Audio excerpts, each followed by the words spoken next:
ఆ రోజు మీరు సంక్రాంతికి వస్తున్న ఈవెంట్లో చెప్పారు, నేను ఒక యాంగిల్లో చూస్తే త్రిష మాదిరి ఉన్నాను అని. అది నేనే. అప్పుడు తెలియకుండా చెప్పాను. Good evening everybody. Raja Saab వచ్చేసారు. ఆయన అనదర్ 2 minutes లోపల వచ్చేస్తారు. ఈ సినిమా గురించి చెప్పాలంటే ముందుగా నేను ఒక మనిషికి థ్యాంక్స్ చెప్పాలి.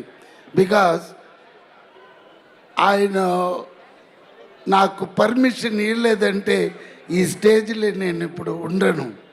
అది ఎవరంటే బీస్ట్ సినిమా తీసిన నెల్సన్ అండ్ తలపతి విజయ్ గారు. ఎస్, విజయ్ గారు ఇచ్చిన ఆ ఒక డైలాగ్ పర్మిషన్లో నేను ఇప్పుడు ఇక్కడ ఉన్నాను. ఎవర్రా నువ్వు, ఇంత స్మార్ట్. అది ఒక్క డైలాగ్ అండి.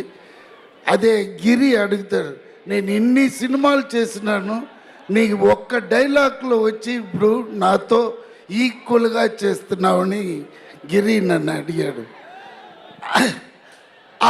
అదే అక్కడ ఉన్నాడు. రా.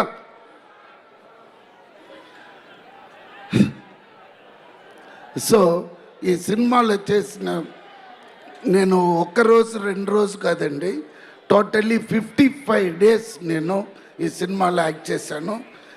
ఈయన కూడా ఉన్నాడు పక్కన. అయ్యో అయ్యో, ఇదే అండి, ఫుల్ బాడీ మసాజ్ ఇస్తాడు, చాలా మంచివాడు. అదే ఎప్పుడు వస్తున్నారా? రాలా ఇంకా మేడం, తర్వాత అదన్నీ చూడొచ్చు. ఏమైనా అక్క పాట పాడించక్క వింటాం. పాడిస్తాం, కానీ ఈ సినిమాలో